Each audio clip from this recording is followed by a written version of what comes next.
Well, today I'm returning to one of my favourite subjects, which are the saints of Britain. There are vast, vast numbers of them. Now, some of these you will have already met when I talked about them last year. Some of them you may know, some you may not.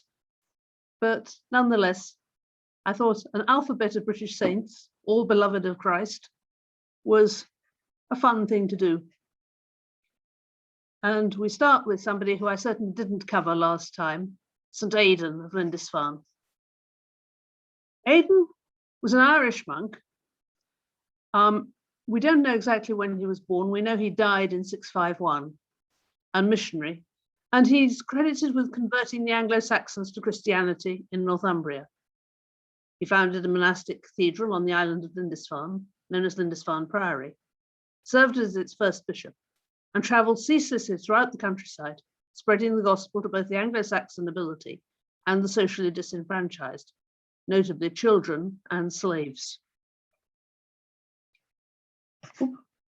Our main source for Aidan's life is Bede, who gives a meticulous and detailed account of Aidan's later life, but says virtually nothing of his early life, except that he was a monk at the ancient monastery on the island of Iona from a relatively young age, and that he was of Irish descent. His name is the anglicised form of the original Old Irish Aidan, meaning little fiery one. Possibly born in Connacht, Aidan was originally a monk at the monastery on the island of Iona, founded by St. Columba, and it is just conceivable he may have been a novice there under Columba himself, but more likely that he was under his successor at Unman. In the years prior to Aidan's mission, Christianity was being largely displaced by Anglo-Saxon paganism. Oswald of Northumbria had been raised on Iona as a king in exile and vowed to bring Christianity back to his people. So in 634, when he became king of Northumbria, he asked Iona for missionaries rather than the Roman-sponsored monasteries of southern England. First, they sent him a bishop called Corman, but he alienated many people by his harshness and returned in failure to Iona, reporting that the Northumbrians were too stubborn to be converted. Aidan criticised Corman's methods and soon found himself sent as his replacement, church discipline being what it was, and he became bishop in 635. The picture here is from Helmsley Church, then early 20th century paintings, particularly of Aidan's mission, but of the Irish mission to Northumbria in general. Firmly allying himself with Oswald, Aidan chose the island of Lindisfarne, close to the royal castle at Bamborough, as the seat of his diocese. An inspired missionary, he would walk from one village to another, politely chatting with the people he saw and slowly interesting them in Christianity. By patiently talking to the people on their own level and by taking an active interest in their lives and communities, Aidan and his monks slowly restored Christianity to the Northumbrian countryside. King Oswald, who after his years of exile had a perfect command of Irish, often had to translate for Aidan and his monks, who did not speak English at first. Here again at Helmsley, they're shown converting the inhabitants of that place. In his years of evangelism, Aidan was responsible for the construction of churches, monasteries, and schools throughout Northumbria. At the same time, he earned a tremendous reputation for his pious charity and dedication to the less fortunate, such as his tendency to provide room, board, and education to orphans, and his use of contributions to pay for the freedom of slaves. He made a practice of traveling both in towns and countryside on foot, never on horseback unless it was absolutely necessary. And wherever in his way he saw any, either rich or poor, he talked to them about Christ. He and his monks led a life of prayer and study. He introduced the custom of fasting on Wednesdays and Fridays till the 9th hour throughout the year, except during the 50 days after Easter. And whatever gifts of money he received from the rich, he either distributed them to the poor or used them to ransom slaves. Many of these slaves were converted and a number ended up as priests. King Oswy, Oswald's successor, had given Bishop Aidan an excellent horse, so that although he was normally accustomed to walk, he could ride if he had to cross a river or if any urgent necessity compelled him. A short time afterwards, Aidan was met by a beggar who asked him for alms. He at once alighted and offered the horse with all its royal trappings to the beggar. He was extremely compassionate, a friend to the poor, and a real father to the wretched.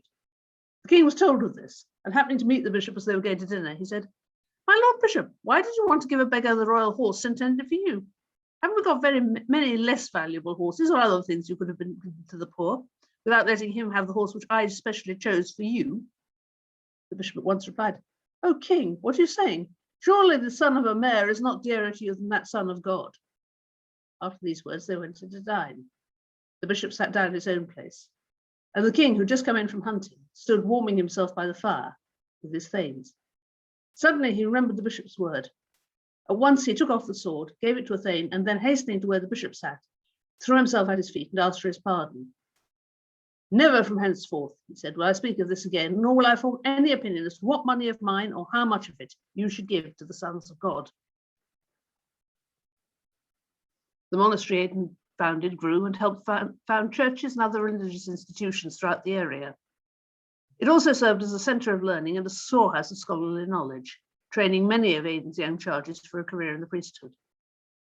Though he was a member of the Irish branch of Christianity, his character and energy in missionary work won him respect for Pope Honorius and Felix of Dunwich. When Oswald died in 642, Aidan received continued support from King Oswin of Deira, and the two became close friends. As such, his ministry continued relatively unchanged till the rise of pagan hostilities in 651.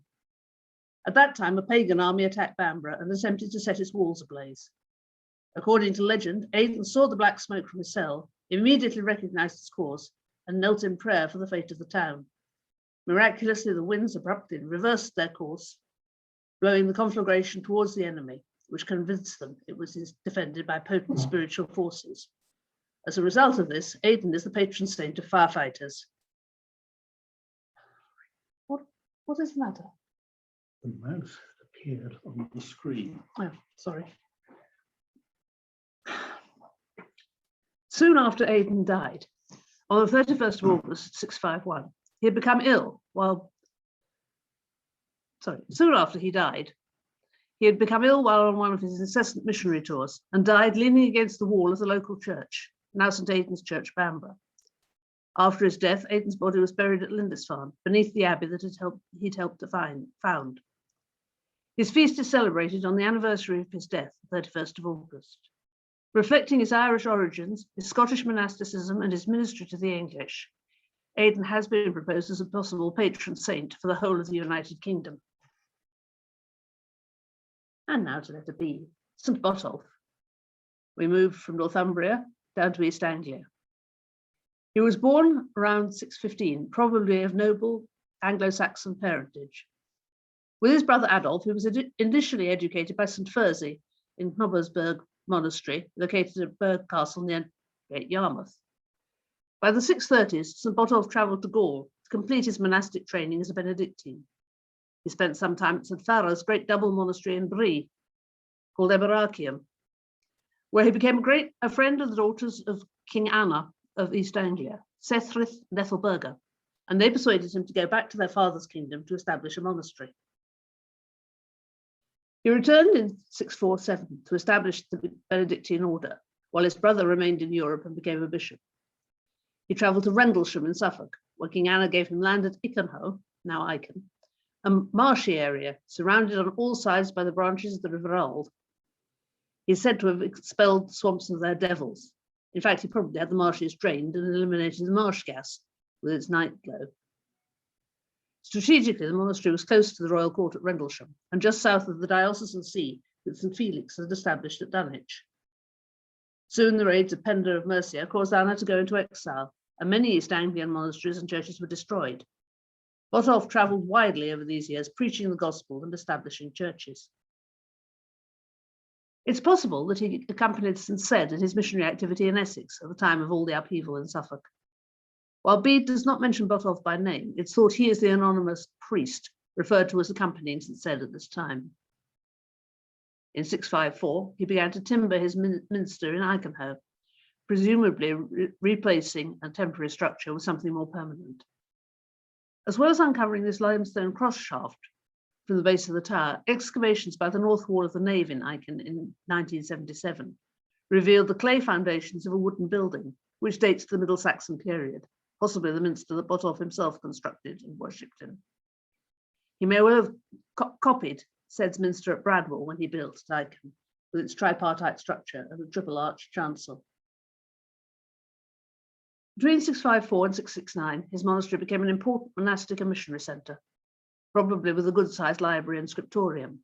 He developed a reputation both as a holy leader and as a powerful intercessor and exorcist. The missionary success has been indicated recently through further archaeological excavations in the vicinity, which reveal the building of several new churches in the area. During these years, he made a further missionary journey to a place remote from the sea in a vast solitude, with a river flowing through the valley and accessible through forests, where he dedicated 2 churches to St. Peter's and Paul.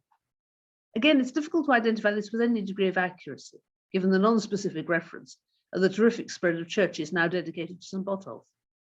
But it's possible this missionary journey could have been as far as Warwickshire. Alternatively, or in addition, this missionary journey could have been in the region of Lincolnshire and Yorkshire, perhaps as part of a visit to St. Cedd in his new monastery at Lastingham. Bede's teacher, Abbot Celfrith of Jarrow, visited Botolph's monastery in 670, following his ordination by Wilfrid. He stayed at the monastery for some months, working possibly in the monastery's bakery. Botolph died the 17th of June, 680, in the monastery which he'd built. He seems to have been well over 60 at the time of his death. Sadly, about 870, the same Vikings who martyred King Edmund also razed Dyken to the ground, killed its monks, and looted the monastery. King Edgar ordered the remains of the saint be taken from the monastery ruins and to be divided into 3 parts. The head to be taken to Ely, the middle to be taken to Thorney, and the remainder to be taken to London. The relics were brought to London through various towns, and eventually through the 4 city gates of Aldersgate, Bishopsgate, Aldgate, and Billingsgate. The churches at the entrances to these gates were all named after him. It seemed that as his relics were conveyed from place to place, his name became associated with wayfarers and travellers, and many churches dedicated to him and near the gateways to settlements. There are over 70 churches in Britain dedicated to him, and his feast day is June the 17th.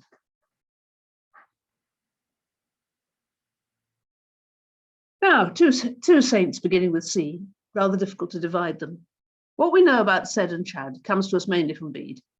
They were born in the kingdom of Northumbria and brought up on the island of Lindisfarne by Aidan, with their 2 brothers, Kinnabil and Caelin. All 4 were priests, and both Cedd and Chad became bishops. The first datable reference to Cedd by Bede makes clear he was a priest by 653, which probably pushes his birth date back to the early 620s. It's likely he was the oldest of the brothers and was acknowledged the head of the family, and Chad seems to have been the youngest of the 4. It's reasonable to assume they came from the Northumbrian nobility, as they certainly had close connections throughout the Northumbrian ruling class. However, their names are of Celtic rather than Anglo-Saxon origin, which may indicate a family of mixed cultural or ethnic background. Chad was a student of Aidan at Lindisfarne and much influenced by his example. Aidan was a disciple of Columba, and Chad must have studied under him for some time between 635 and 651. Aidan had come to Northumbria from Iona, bringing with him the Celtic way of doing things. As well as differences about how to work out the date of Easter and clerical hairdos, the Celtic Church was organised very differently from the diocesan structure that was evolving on the continent of Europe. Monasteries, which supported peripatetic missionary bishops, with a strong emphasis on personal asceticism and Bible study. Bede several times stresses that Cedd and Chad absorbed Aidan's example and traditions. Cedd does not seem to have joined Chad, who went to study with the Irish after the death of Aidan, so it's highly likely he owed his entire formation as a priest and scholar to Aidan and Lindisfarne. In 653, Cedd was sent by Oswy of Northumberland with 3 other priests to evangelize the Middle Angles, who are the core ethnic groups of Mercia, based in the mid-Trent Valley. Peter of Mercia, son of Penda, was sub-king of the Middle Angles and had agreed to become a Christian as the price of marrying Oswy's daughter. Peter travelled to Northumbria to negotiate his marriage and baptism, and back to. The pagan King Penda didn't obstruct preaching even among his subjects in Mercia proper, and portrays him as generally and Bede portrays him as generally sympathetic to Christianity at this point, a very different view from the general estimate of Penda as a devoted pagan. But the mission apparently made little headway. To make progress among the general population, Christianity appeared to need positive royal backing rather than just a benign attitude. Cedd was soon recalled from his mission to Mercia and sent on a mission with one other priest, possibly Botolph, to the East Saxon kingdom. The priests had been requested by Sigebert the Good to reconvert his people. The kingdom had originally been converted by missionaries from Canterbury, but after 610 reverted to paganism. Sigbert's decision to be baptized and to reconvert his kingdom was at the initiative of Oswy, and Cedd went to the East Saxons partly as an emissary of the Northumbrian monarchy. He founded various communities, including St. Peter's on the Wall at Bradford-on-Sea, which still survives as one of the oldest intact churches in England, and was built inside the Saxon shore fort of Athona. Cedd demanded personal commitment and was utterly unafraid to confront the powerful. He excommunicated a thane who was in an unlawful marriage and forbade Christians to accept the man's hospitality. The king ignored this and went to dine with him. On his way home, he met Cedd. When he saw him, Sigebert immediately got off his horse, trembling, and fell down at his feet, begging pardon for his offence. Cedd was extremely angry and tapped the prostrate king with the rod he held in his hand, and using his pontifical authority said, "I tell you, because you insisted on visiting that wicked and condemned person, you'll die in that very house." A while later, the excommunicated man and his brother murdered Sigebert for his Christian principles. After making some conversions, Cedd returned to Lindisfarne to report to Finan. In recognition of his success, Finan ordained him bishop, calling in 2 other Irish bishops to assist at the rite, and Cedd was appointed Bishop of the East Saxons. After the death of Sigebert, there were signs Cedd had a more precarious position. The new king, Swithelm of Essex, was a pagan, but after some persuasion from Ethelwald, accepted baptism from Cedd. For a time, the East Saxon kingdom remained Christian. Cedd was appointed as abbot of the monastery at Lastingham in his native Northumbria at the request of the sub-king Ethelwald. Bede records the foundation of this monastery in some detail, showing that Ethelwald was put in contact with Cedd through Ceolin, one of the bishop's brothers, who was on the king's staff. Ethelwald gave him land at Lastingham to build a monastery, and Ceolin chose the site, among craggy and distant mountains, which looked more like lurking places for robbers and retreats for wild beasts than habitations for men. Cedd undertook a 40-day fast to purify the site, though urgent royal business took him away after 30 days, and Kinnebel took over the fast for him. Cedd occupied the position of abbot of Lastingham to the end of his life, while maintaining his position as missionary, bishop, and diplomat. He often travelled far from the monastery in fulfilment of these other duties. His brother Chad, who succeeded him as abbot, did the same. Cedd and his brothers regarded Lastingham as a monastic base, providing intellectual and spiritual support and a place of retreat. Cedd delegated daily care of Lastingham to other priests, and it's likely that Chad operated similarly. Cedd had been brought up in the Celtic rite, and his heart was on that side when he came to the Synod of Whitby. The proceedings were hampered by the participants' mutual incomprehension of each other's languages, which probably included Old Irish, Old English, Frankish, and Old Welsh, as well as Latin. Bede recounted that Cedd interpreted for both sides. Cedd's facility with the languages, together with his status as a trusted royal emissary, made him a key figure in the negotiations. His skills were seen as a sign of the presence of the Holy Spirit, in contrast with the biblical account of the Tower of Babel. When the council ended, Cedd returned to Essex. According to Bede, Cedd accepted the Roman dating of the observance of Easter and returned to his work as bishop, abandoning Celtic practices. Whitby doesn't seem to have been a healthy experience for many of the church leaders, including Cedd. Shortly after it, he returned to the monastery at Lastingham. He fell ill with the plague and died on the 26th of October, 664. Bede records that immediately after Cedd's death, a party of 30 monks travelled up from Essex to Lastingham to do homage. All but one small boy died there, also of the plague. Cedd was initially buried at Lastingham in a grave. Later, when a stone church was built, his body was moved and reinterred in a shrine inside the church of the monastery. He is believed to still be buried under the crypt altar. While Cedd remained at Lindisfarne, once Chad had become a monk, he travelled to Ireland for further study before he was ordained as a priest, together with his friend Egbert. Egbert himself was of the Anglian nobility, and they were among an influx of English scholars who arrived in Ireland while Finan and Colman were bishops at Lindisfarne. Egbert and Chad must have gone to Ireland after the death of Aidan. These wandering Anglian scholars were not yet priests, and ordination to the priesthood generally happened at the age of 30, the age at which Jesus commenced his ministry. So the year of Chad's birth is likely to be 634. Chad was educated in distinct Irish monastic tradition, peripatetic and ascetic, with a strong focus on Bible study. He followed the monastic life very strictly, in prayers and in meditation on Holy Scripture. Some scholars quickly settled in Irish monasteries, while others wandered from one master to another in search of knowledge. Chad seems to have been one of the latter, constantly on the move. The course of Chad's life between his stay in Ireland and his emergence as a church leader is unknown. In fact, it's possible he'd only recently returned from Ireland when prominence was thrust upon him. However, the growing importance of his family within the Northumbrian state is clear. Said his older brother had become a very prominent figure in the church while Chad was in Ireland. Cailin, Chad's brother, was chaplain to Ethelwald, the sub-king of the coastal area of Deira, and suggested the foundation of a monastery. And so Chad helped in that. Bede seldom mentions Chad without referring to his regime of prayer and study. So these clearly made up the greater part of monastic routine at Lastingham. Chad used to break off reading whenever a gale sprang up and call on God to have pity on humanity. If the storm intensified, he would shut his book altogether and prostrate himself in prayer. During prolonged storms or thunderstorms, he would go into the church itself to pray and sing psalms till calm returned. His monks obviously regarded this as an extreme reaction, even to English weather, but asked him to explain. Chad explained that storms are sent by God to remind humans of the day of judgment and to humble their pride. Another victim of the plague so generously passed around of Whitby was Tudor, the Bishop of Northumberland. The first choice to replace him was Wilfrid, a zealous partisan of the Roman cause.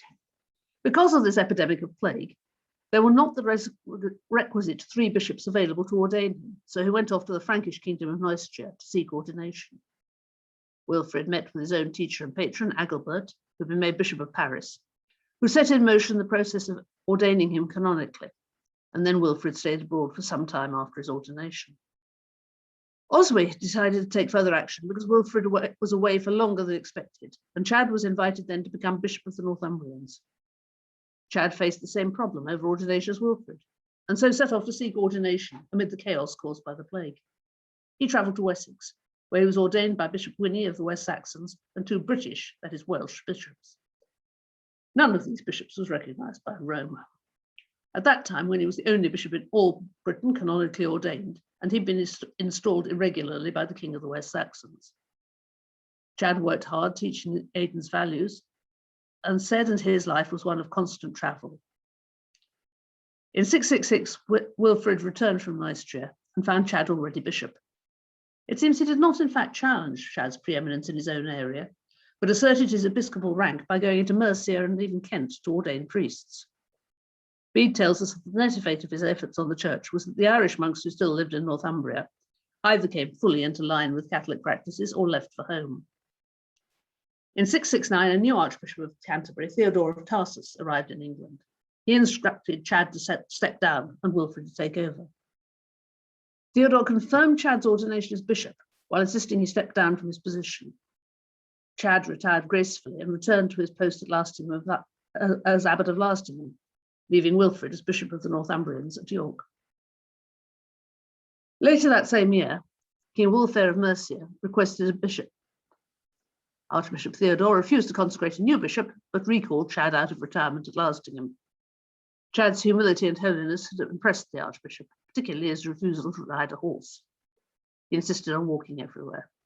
So Chad was consecrated Bishop of Mercia and Lindsey. Wulfhere donated land at Lichfield for Chad to build a monastery. And so the centre of the Diocese of Mercia ultimately became settled there. The Lichfield monastery was probably similar to that at Lastingham and was partly staffed by monks from there. Chad remained Abbot of Lastingham throughout his life, as well as heading the monastic communities he founded at both Lichfield and Barrow. He proceeded to carry out much missionary and pastoral work within the kingdom. In style and substance, it was a continuation of what he'd done in Northumbria. He built a small house at Lichfield, a short distance from the church, sufficient to hold his core of 7 or 8 disciples who gathered to pray and study with him when he was not out on business.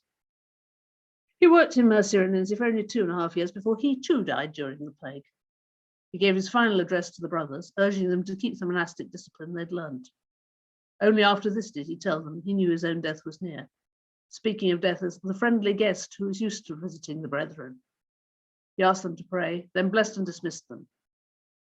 He weakened and died after 7 days, on the 2nd of March, 672, which remains his feast day. Bede writes he had always looked forward to this day, or rather his mind had always been on the day of the Lord. According to St. Bede, Chad was venerated as a saint immediately after his death, and his relics were translated to a new shrine. He remained the centre of an important cult focused on healing throughout the Middle Ages. At the dissolution of the shrine in about 1538, one of the prebendaries of the cathedral removed and retained some of the relics. In 1651, they resurfaced when a farmer was on his deathbed and kept praying to St. Chad. When the priest, hearing his last confession, asked him why he called on Chad, he replied, "Well, because his bones are in the head of my bed." The bones were eventually enshrined in St. Chad's Cathedral, Birmingham. They were examined by the Oxford Archaeological Lab by carbon dating in 1985 and were dated to the 7th century, and so were authenticated by the Vatican authorities. We now move to St. Dunstan. He was born in Boltonsborough in Somerset for a clerical family. It's recorded that his mother, Sinifrith, was a pious woman and that she was in church on Candle Day when all the lights were suddenly extinguished. Then her candle was spontaneously relighted, and all present lit their candles at this miraculous flame, showing her child would bring light to the English church. The author of the earliest life places Dunstan's birth during the reign of Athelstan, but this can't be reconciled with other known dates of Dunstan's life, and he was probably born about 910. As a young boy, he studied under the Irish monks at Glastonbury Abbey. While still a boy, he was stricken with near-fatal disease and made a miraculous recovery. He was noted for his devotion to learning and for his mastery of many kinds of artistic craftsmanship. He soon received minor orders and served in the ancient church of St. Mary, before being appointed to the court of Athelstan. He soon became a favourite of the king, and a plot was hatched to disgrace him. He was accused of being involved in witchcraft and was ordered to leave the court.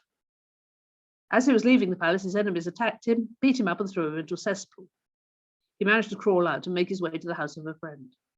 From there, he reached Winchester and entered the service of another uncle, the Bishop of Winchester. The bishop tried to persuade him to become a monk, but Dunstan was doubtful as to whether he had a vocation to a celibate life. The answer came in the form of an attack of swelling tumours all over his body, thought to be leprosy, but probably caused by infection after the cesspool incident. This changed Dunstan's mind. He took holy orders in 943 and returned to live the life of a hermit at Glastonbury.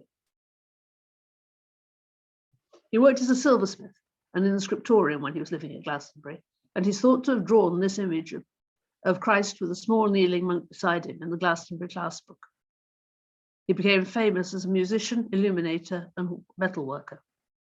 Ethelfled, King Ethelstan's niece, left a considerable fortune to him, which he used later in life to foster and encourage a monastic revival in England. About the same time his father died, so he became an incredibly wealthy person of great influence. When Athelstan died in 940, the new king summoned him to the court.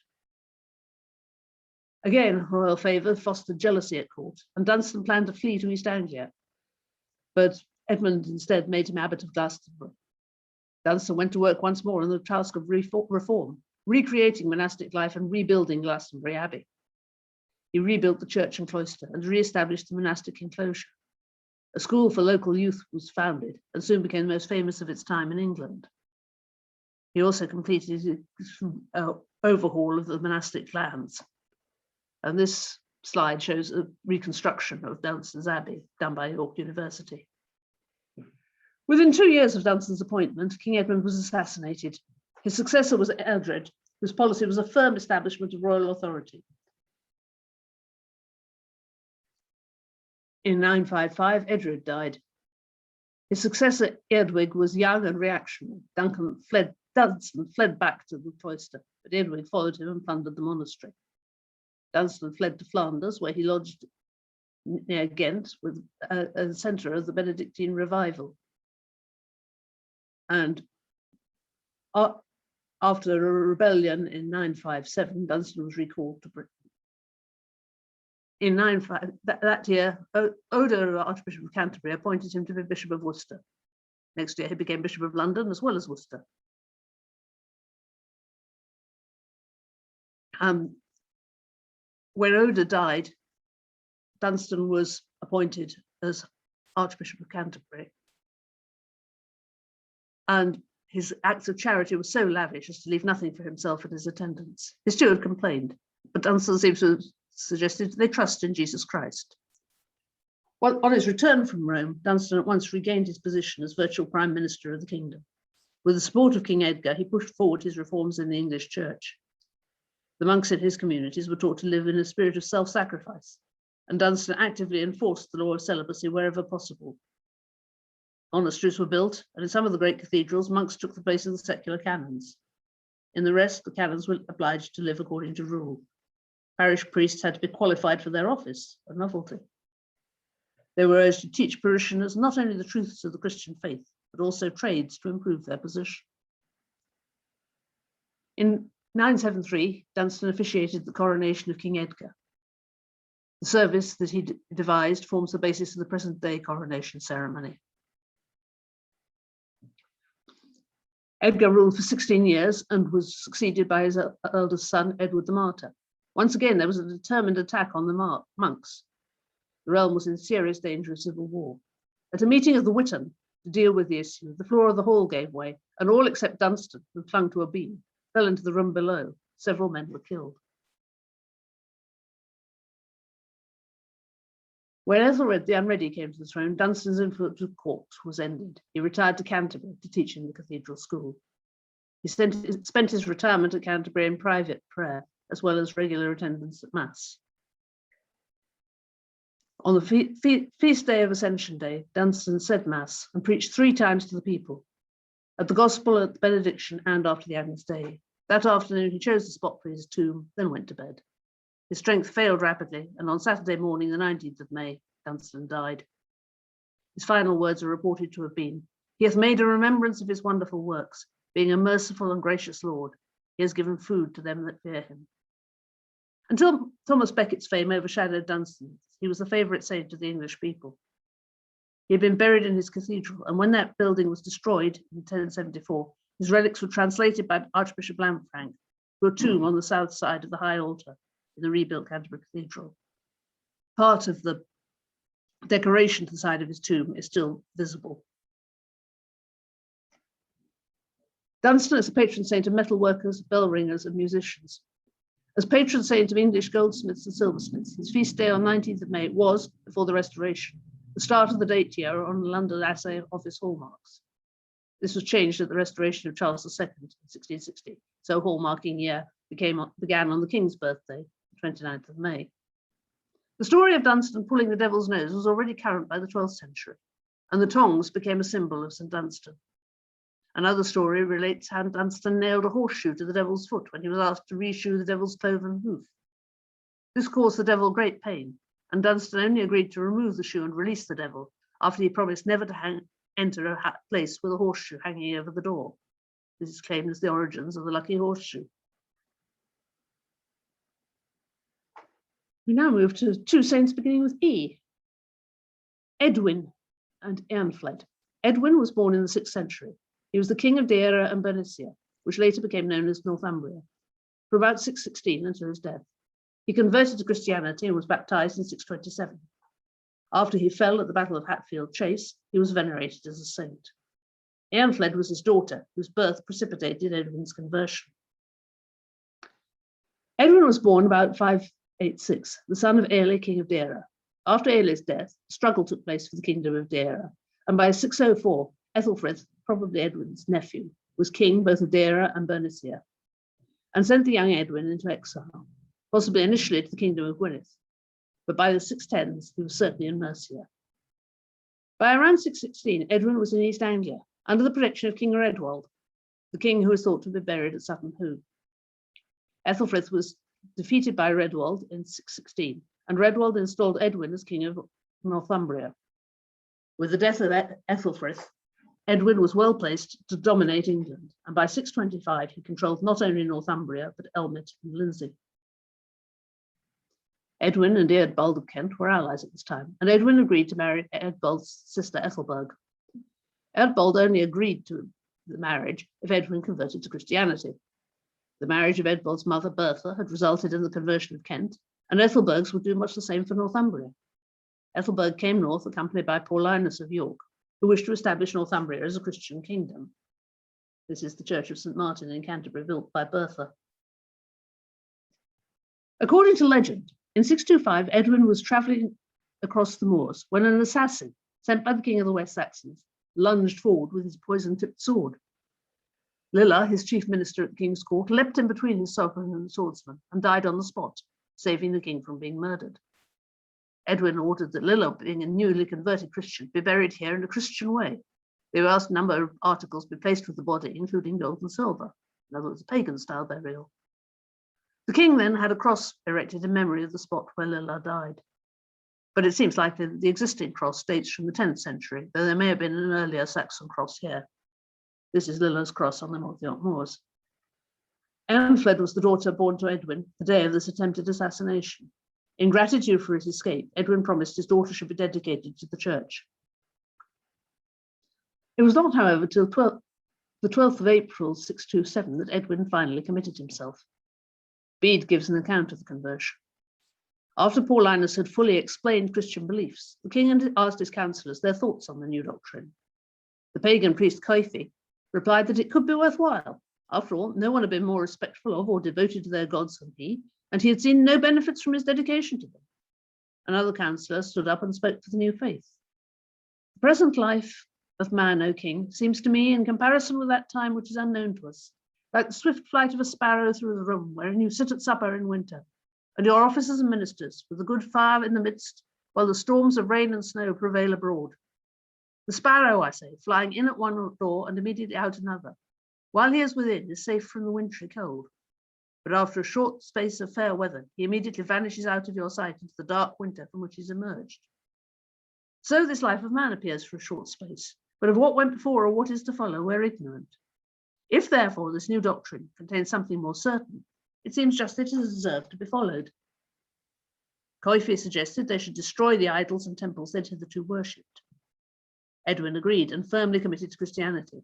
Coifi then formally renounced his superstitions and, armed with both a sword and spear, publicly destroyed his temples and idols. And after this, Edwin and Eanfled were duly baptized by Paulinus, along with Hild and 10 others of Edwin's family at York. And this rather strange Victorian window shows Coifi, the druid, who throned as a druid up at the top and then destroying his temple. Bede says that while Edwin reigned as king of Northumbria, there was so much peace in Britannia that if a woman with a recently born child wanted to walk across the whole island from sea to sea, she could do so without anyone harming her. From about 627 onwards, Edwin was the most powerful king among the Anglo-Saxons, ruling Bernicia, Deira, and much of eastern Mercia, the Isle of Man and Anglesey, along with Lindsey and much of what is now southern Scotland. His alliance with Kent, the subjection of Wessex, and his recent successes aided his power and authority. This seems to have been unchallenged for a number of years, until Penda of Mercia and Cadwallon rose against him in 632.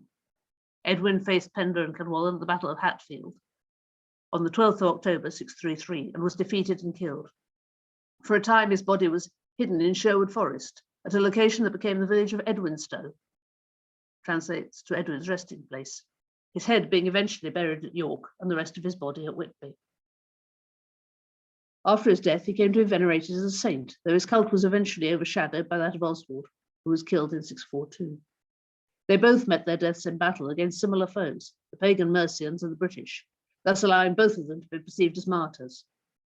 Edwin is the patron saint of converts, homeless people, and kings. Following his death at the Battle of Hatfield Chase, Eanfled and her brothers were taken south to Kent by her mother Ethelberga of Minster and Thanet. She married Oswy, king of Bernicia, brother of Oswald, who eventually took the throne of Northumbria. The marriage was probably designed to provide any children with a strong claim to the combined thrones of Bernicia and Mercia. She and Oswy had at least 4 children together. Oswy died in 670, and at some point Eanfled retired to a religious life at Whitby Abbey under Hild, where her daughter Elfled was living. Edward's relics were translated to Whitby during this time and became the centre of a royal cult. When Hild died in 680, Eanfled and Elfled jointly ruled Whitby until Eanfled's own death, no later than 704. The inscribed fragment here, found at Whitby, may have been part of a stone marking the grave of Elfled.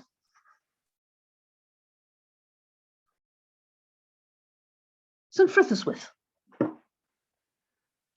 Frithuswith is the patron saint of Oxford and Oxford University, and she was the daughter of the Mercian king Dedan and his wife Sepherda, both Christians. She decided to enter a religious life, and with her parents' blessing, she founded a monastery at Oxford. She's said to have worn a hair shirt from an early age, to have eaten only herbs and barley bread, and only drunk water. Although her father was a king, he was subject to Ethelbald of Mercia, who decided to marry Frithuswith. When she refused, he planned to abduct her from her monastery. Frithuswith, however, escaped with 2 nuns and a young man hiding in the woods before fleeing to Oxford, where they found a ship sent by God, which took them to Binzing, where they hid. Ethelbald was not easily deterred, however, and followed her with great determination to Oxford, but there the people refused to tell him where she'd gone. Frithuswith prayed energetically for help from God, who responded by striking Ethelbald blind. He recognized he was not going to be able to persuade her and gave up his intention. She then prayed for his sight to be restored, which was granted, and returned to her monastery in peace, where she remained for the rest of her days. This miracle resulted in the belief that the kings of England could not live in or pass near Oxford without being struck blind, until Henry III ignored the story. His reign certainly had some significant challenges, but he did not go blind. While Frithuswith was hiding at Binzing, the nuns there complained of having to fetch water from the distant River Thames, so she prayed to God and a well sprang up. The well water had healing properties, and many people came to seek it out. The well can still be found today at the Church of St. Margaret in Binzing, though I would not go bail for the healing properties of the water. When she returned to Oxford after her flight, a young man with leprosy met her on the road and prayed her, "I beg you, Virgin Frithuswith, by Almighty God, to kiss me in Jesus' name." Overcoming her horror of his disease, she made the sign of the cross and gave him a kiss. Soon his leprosy vanished, and his skin became like that of a child. She remained abbess of the Oxford Monastery, where she was later buried, until her death in 735. St. Frithuswith's priory is claimed to be the site of her abbey and relics. However, it was destroyed in 1002 during the events of the St. Brice Day massacre, though a shrine was maintained there in her honour. Later, a monastery was built there for Augustinian canons. On the 12th of February 1180, her remains were moved to a new shrine in the monastery church, which was repeatedly vandalised during the Reformation. In 1546, Christ Church became the cathedral church for the Diocese of Oxford. The shrine was reinstated by Mary in 1558, but was later desecrated by James Calfhill, the Calvinist canon of the church. As a result, Frithuswith's remains were mixed with those of Catherine, the wife of Peter Martyr, and they remain so to this day. Now, for G, I've chosen St. Gluvius, because he's the one who started on the quest for obscure Cornish saints. The church where my grandmother was baptized and my uncle is commemorated is dedicated to him, so I wanted to know who he was. Gluvius belongs to that great tide of saints which swept down from Wales and overspilled into Britain. He was the brother of St. Cadoc of Llancarvan, which would make him the son of St. Woolos of Newport and St. Gladys, one of the daughters of Brychan, and thus a nephew of St. Petroc. He may have been sent to Cornwall in the 6th century by his brother, and there he laid the foundation for a monastery, where the town of Penrhyn now stands. The name Penrhyn is recent, and the parish and surrounding area still bear the name of St. Gluvius. Of St. Gluvius himself we know little, except he chose this sheltered and fertile valley for his retreat. His church looks down over Penrhyn, which lies at the side of Falmouth, and though it is probably older than its neighbour, it has not grown so large. It was once well known as a place of learning, Glasney College, founded by Bishop Bronscombe. It had a great collegiate church dedicated to Thomas of Canterbury, but there are few if any traces of the church and college buildings nowadays. Glasney might have become a university if it had survived the 16th century, but during the Middle Ages it had a great influence on the life of the church in Cornwall, and some of the miracle plays in Cornish which are composed there exist. Among some of the manuscripts that have survived is a reference to St. Gluvius as a martyr, but there is no indication of the manner or date of his death. Hilda of Whitby. She was born in 614, second daughter of Herrick, the nephew of Edwin, and his wife Breguswyth. When Hilda was still an infant, her father was poisoned while in exile at the court of the Brittonic king of Elmet in what's now West Yorkshire. In 616, Edwin killed Ethelfrith of Bernicia in battle and created the kingdom of Northumbria, and Hilda was brought up at his court. After Edwin married Ethelberga, as part of the marriage contract, she was allowed to continue her Roman Christian worship and was accompanied to Northumbria by her chaplain, Paulinus. As queen, she continued to practice her Christianity and no doubt influenced her husband's thinking, as her mother Bertha had influenced her father. When Edwin was baptized on Easter Day in 627, his entire court was baptized with him, including the 13-year-old Hilda, in a small wooden church hastily constructed for the occasion near the site of the present York Minster, quite possibly on the site where St. Michael the Belfry now stands. In 633, Northumbria was overrun by the Mercians and Edwin fell in battle. Hilda's elder sister, Eriswyth, married Ethelric, brother of King Anna of East Anglia, who with all his daughters became renowned for their Christian virtues, but she later became a nun in Gaul. Bede resumes Hilda's story at a point where she's about to join her widowed sister at Shell Abbey in Gaul. However, at the age of 33, Hilda suddenly decided to answer the call of Aidan in Lindisfarne and return to Northumbria to live as a nun. Aidan gave her a small piece of land, place of a single family on the north bank of the Wear, and here she lived with a few companions for about a year, learning the traditions of Celtic monasticism, which Aidan brought from Iona. You've got to remember, she was brought up Roman style. After a year, Aidan placed her at the head of the monastery at Hartlepool. No traces remain of this abbey, but its monastic cemetery has been found near the present St. Hilda's Church. Bishop Aidan, says Bede, and all the religious men who knew her visited her often, loved her devotedly, and instructed her diligently on account of her innate wisdom and her delight in the service of God.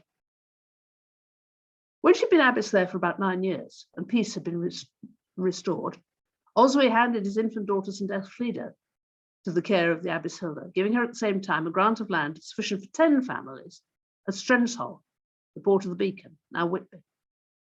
Here Hilda built and organised her famous monastery in 657. It was situated on the rocky headland 300 feet above the sea at the mouth of the Esk. Like the later religious houses of Barking and Coldingham, Whitby was a double monastery containing both monks and nuns, the latter taking precedence. All were under the rule of the abbess. Archaeological evidence shows that her monastery was in the Celtic style, with its members living in small houses, each for 2 or 3 people. All property and goods were held in common. Christian virtues were exercised, especially peace and charity. Everybody had to study the Bible and do good works. Here Hilda lived, and being one of those women born to command, her influence was soon felt beyond the monastery walls. She was beloved and called mother by all who knew her, and all, from the poorest kings and bishops, sought her advice. The prestige of Whitby is reflected in the fact that King Oswy of Northumberland chose Hilda's monastery as the venue for the Synod of Whitby, the first synod of the church in his kingdom. He invited churchmen from as far away as Wessex to attend the synod, designed to reach a conclusion as to whether Roman or Celtic practices should be adopted. Most of those present, including Hilda, accepted the king's decision to adopt the method of calculating Easter currently used in Rome, establishing Roman practice as the norm in Northumbria. The monks from Lindisfarne, who would not accept this, withdrew to Iona and later to Ireland. Hilda suffered from a fever in the last 7 years of her life, but she continued to work until her death on the 17th of November, 680, at what was then the advanced age of 66. In her last year, she set up another monastery, 14 miles from Whitby at Hackness. She died after receiving viaticum, and her legend holds that at that moment, the moment of her death, the bells of the monastery of Hackness tolled. A nun there named Begu claimed to have witnessed Hilda's soul being borne to heaven by angels. According to one tradition, her relics were translated to Glastonbury by King Edmund. Another tradition holds that Edmund brought her relics to Gloucester.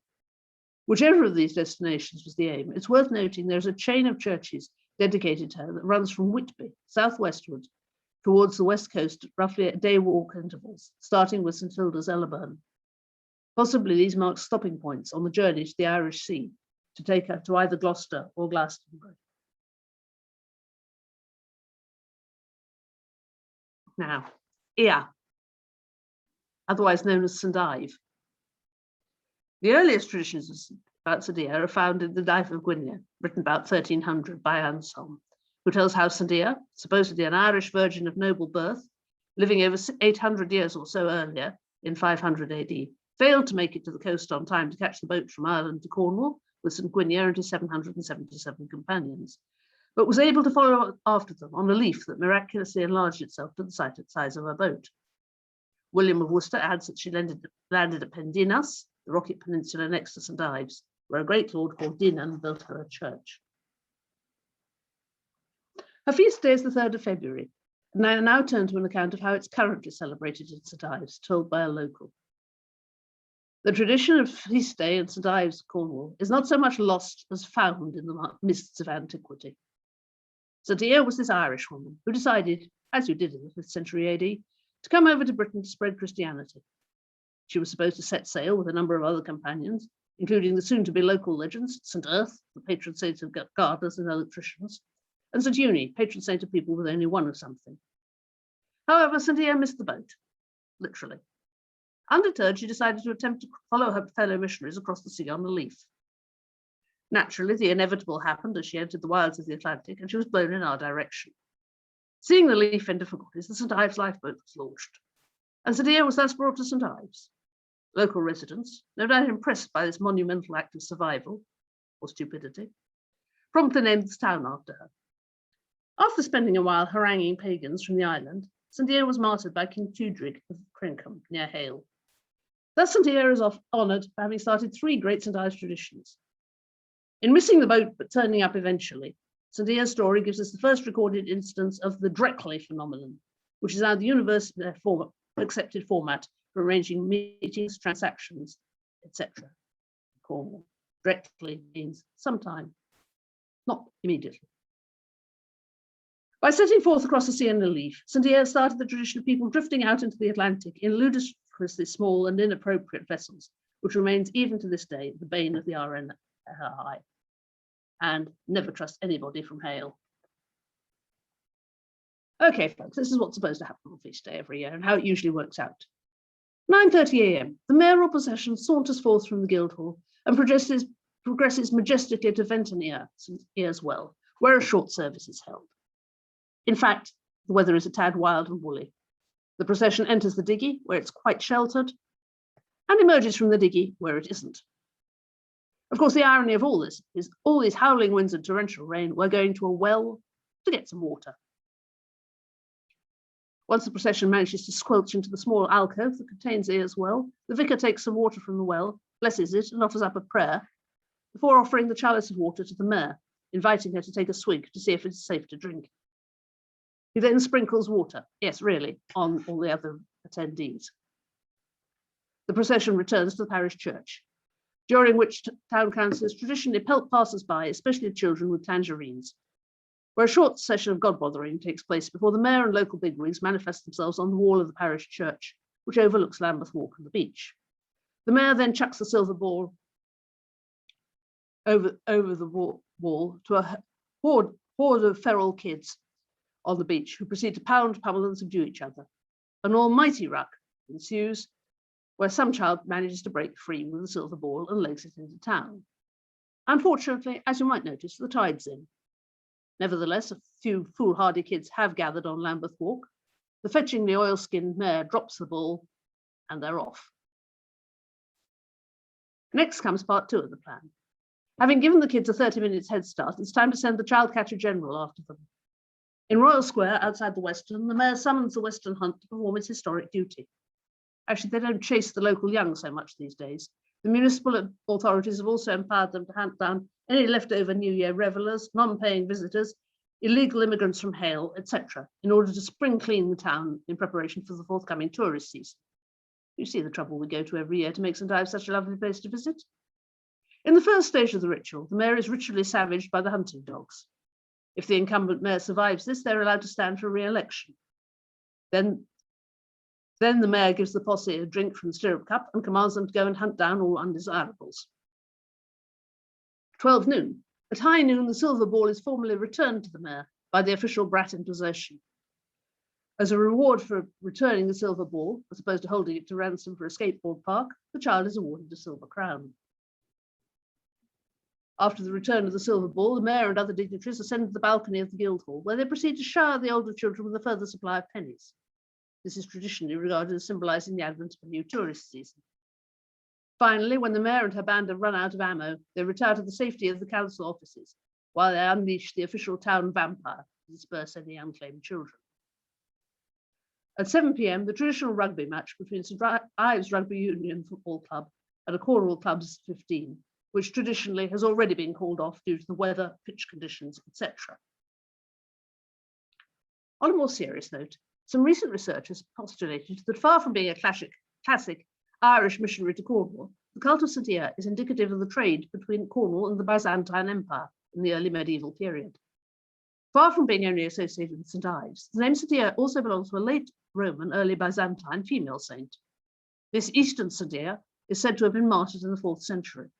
Her cult was clearly well established in early Byzantine Constantinople, given that her shrine was located right by the Golden Gate and was apparently lavishly renovated by Justinian.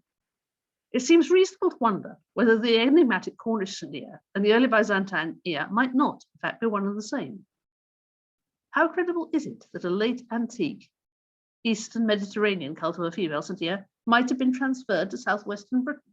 This is a Byzantine depiction of the martyrdom of St Eyre.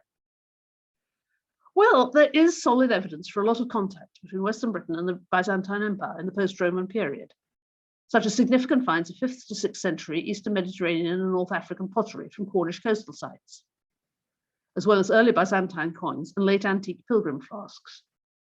Moreover, a recent isotopy analysis of burial sites in South Wales suggests that people who had grown up in Byzantine North Africa were being buried in Western Britain in the post-Roman period.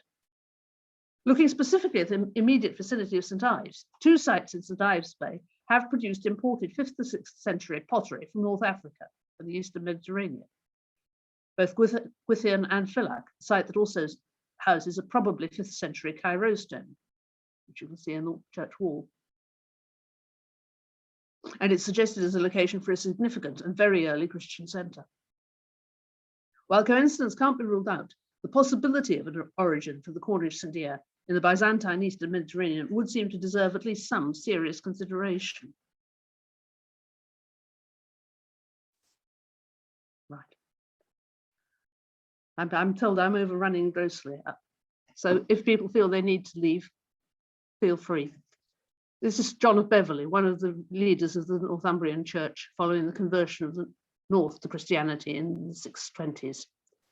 He was said to have been born of noble parents at Harpham in the East Riding of Yorkshire, and to have received his education at Canterbury under Adrian. He was for a time a member of the Whitby community under Hilda, and won renown as a preacher. In 687, he was consecrated Bishop of Hexham, and in 705 was promoted to Bishopric of York. Of his new activity, little is known beyond that he was diligent in visitation, considerate towards the poor, and attentive to the training of students whom he maintained under his personal charge. And he was the one who ordained Bede as deacon and priest. He resigned perhaps about 717, and in old age retired to a monastery he'd founded in a secluded spot called by Bede Indra in the wood of Deira, where he died in 721. Tradition identifies this with Beverley. Certainly a major church stood on this site before the Norman conquest, and John's tomb always seems to have been here. His holy life and miracles after his death persuaded the Pope to canonize him in 1037 as St John of Beverley. It was his reputation that made the Minster a privileged sanctuary and centre of pilgrimage, and which turned the remote spot to a thriving town. From very early days, his powers were believed to include the granting of victory in battle. Alfred's grandson, King Athelstan, is said to have prayed for success at his tomb, as a result of which he destroyed a coalition of his enemies in a great battle in 937. In 1138, John's banner was one of the northern banners behind which the men of Yorkshire marked to beat an invading Scottish army at the Battle of the Standard. When levies were made in Yorkshire in 1266 for the Royal Army, it was sufficient for Beverley simply to send one man with the banner of St. John. And it was also lent to at least 4 English kings to help them defeat their enemies. In 1292, a new shrine was commissioned. Edward I was a devotee of John and established a chantry in Beverley Minster in the saint's honour. In 1541, the shrine was destroyed on the orders of Henry VIII, and the contents disappeared from records.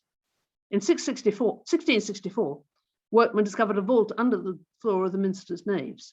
Encased in lead were found ashes, 6 beads, 3 brass pins, and 4 iron nails. And the lead had the following inscription: "In the year from the incarnation of our Lord, 1188, this church was burnt, and these relics were retrieved."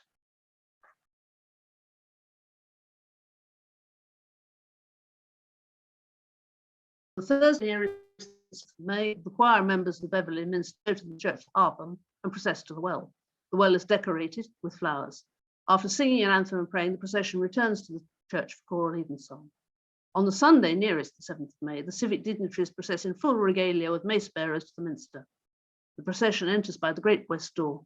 During the following service, children from Harpham present primroses gathered from the woods round the village, and the flowers are placed all round John's tomb.